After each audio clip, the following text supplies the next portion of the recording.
Hi everybody, it's your old pal Chuck, and I am back with another Transformers Robots in Disguise one-step review, and this is for the brand new one-step figures, Ratchet and Bisk. Now, I think we knew Bisk was coming, but Ratchet was a really big surprise until basically Entertainment Earth got them in stock, and people, were able to pick up a case. It had a recolored butterfly bumblebee recolored sideswipe, and I think that the previously reviewed One Step Optimus Prime. These are all part of the Weaponizer subline, which means they should be able to hold the Weaponizer Minicons.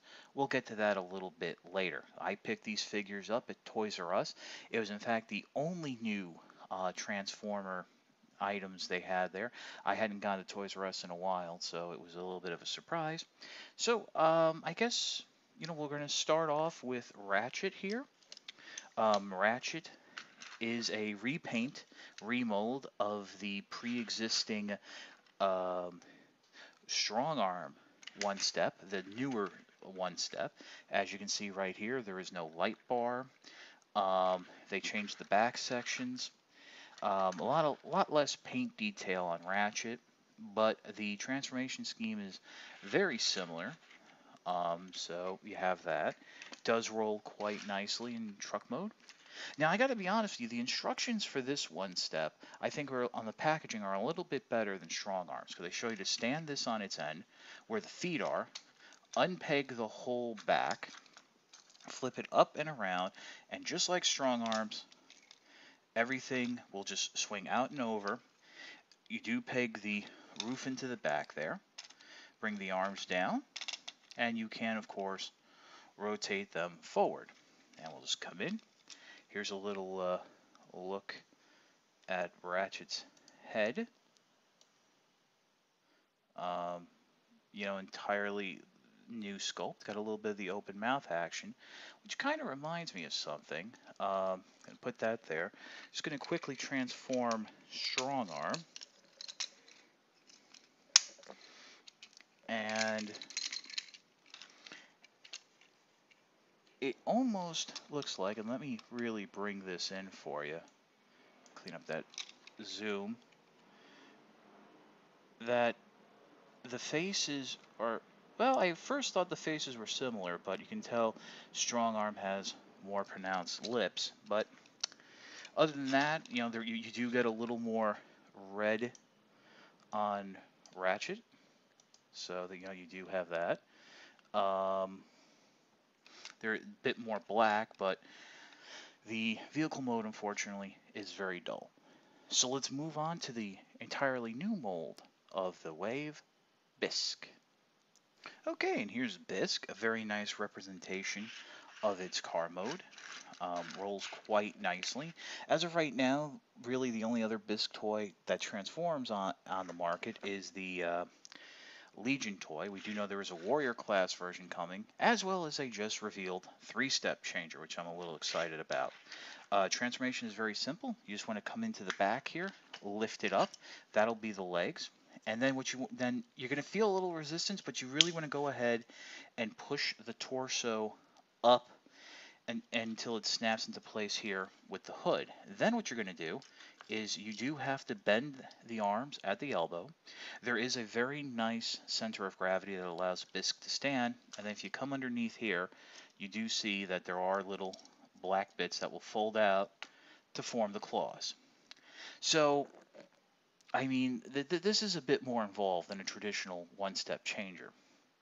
But unfortunately, there is no lateral arm movement. The only arm movement is at the elbow joint, which means the arms are always going to be at an angle like so. Okay, so like I said at the beginning, these are part of the Weaponizer subline, and the gimmick of the subline is that these are compatible with the weapon minicons. So we're going to start with Ratchet. I went ahead, I grabbed Dragonus. This is not the one shown on the packaging. Windstrike, the Minicon Weaponizer Sideswipe sword is shown. Unfortunately, that one wasn't as handy, but I think a blaster works better for Ratchet, so put it in. And well, right now, the figure's standing. If you remember with Strong Arm, could not hold the weapon up because the joints were loose, and unfortunately on this arm it looks a little loose, and it's dipping forward. Let's try the other arm, and go ahead. Oop, I'm gonna peg it in.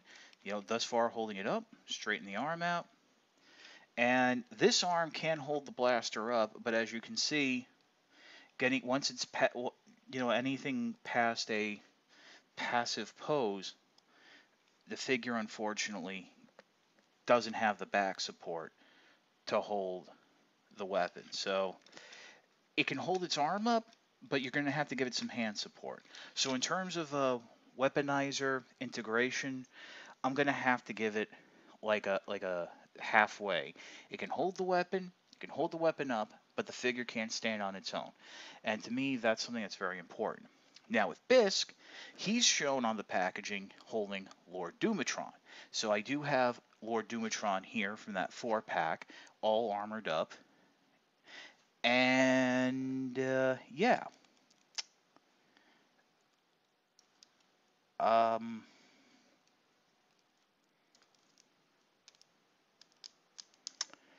uh, Maybe I'm missing something. There's no peg hole in Bisk, what would be the claws. Um, Interesting, it has the tabs there that on the warrior class will hold its blasters, but yeah, I mean, there's no like there's no way this would fit, and yeah, sorry, I mean, I'm not gonna take 3 hours to do this, but there is absolutely no way Bisk can hold a weaponizer minicon, unless there's something I'm completely missing. And you know, the instructions aren't very clear. They just show Lord Duatron over a hand. That can just be very simply superimposed. There's no special instructions. I mean, these are designed to just be able to peg in and be that's the end of it. So unfortunately, in terms of the integration with the weaponizer, Bisk has to get a fail. I'm sure by now many of you know that I am a big fan of the simplified Transformers lines, the 3-step changers, the 1-steps, all that spring-loaded gimmickry. I mean, that really, to me, is closer to the spirit of Transformers. That very quick robot, very quick vehicle. Plus, they make great desk toys. Ratchet is a great addition. It's nice to see that the figure and character is being included in the Robots in Disguise line. Bisk, it's actually kind of funny. I would have figured Bisk would have been a year 1 character to be released, since it was the first Decepticon shown in the previews for the Robots in Disguise cartoon, but it's actually taken quite a while, and since that first episode, Bisk has only been featured like 1 or 2 other times. One was like an episode, and the other time was like very briefly, I think. So I don't know. I kind of feel that maybe interest has waned in Bisk. With that said, I think they're both great figures. They, like I said, they will make great desk toys. Bisk has a lot going on to him in terms of the transformation, having to bend the elbows and flip the claws out.